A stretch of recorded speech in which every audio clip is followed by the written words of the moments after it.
A 23-year-old male presents to the ED with shortness of breath. He was diagnosed with asthma at the age of 5 and has been managing it with inhalers ever since. So the story is he sprained his ankle at football and was given some ibuprofen, and shortly after he started experiencing wheeze and chest tightness.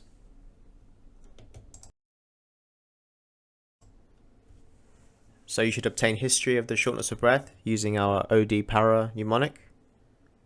Ask about onset, duration, intensity, progression, any aggravating and relieving factors.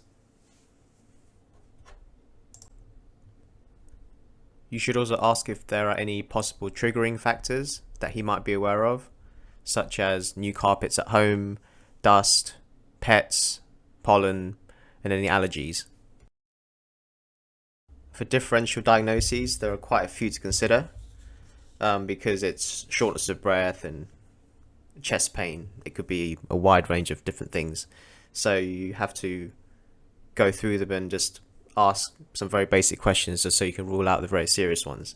So pneumonia, you ask about fever, cough, and regarding the cough, whether it's productive of, phlegm, mucus. For pneumothorax, you ask about any recent traumas. Dissection, any severe sudden onset chest pain or upper back pain radiating to the neck or down the back.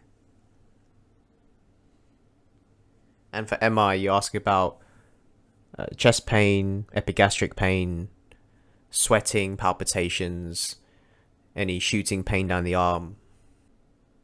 Then afterwards you move on to past medical history, medications, family history, and social history, especially smoking in this case.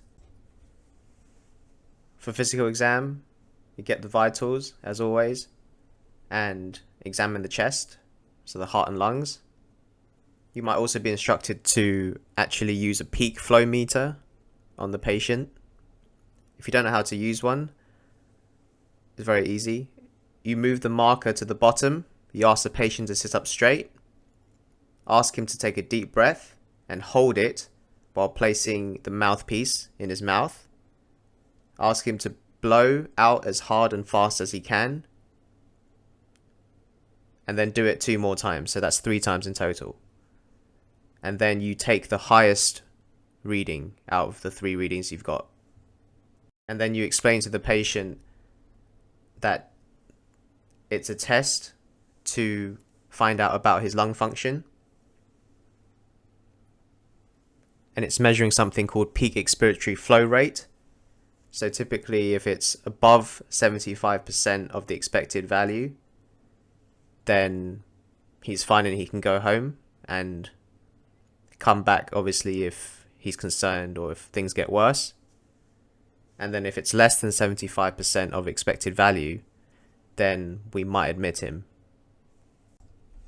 Okay, so by this point, it's pretty obvious that your diagnosis is asthma or exacerbation of asthma, if you like, especially because he's recently taken an NSAID. Your management, so say you find out his peak expiratory flow rate is low, it's less than 50%, and you admit him, your next steps would be to nebulize with, say, salbutamol, and then recheck the peak expiratory flow rate the next day. If it's better, you can consider discharge, discharging with short course of oral prednisolone.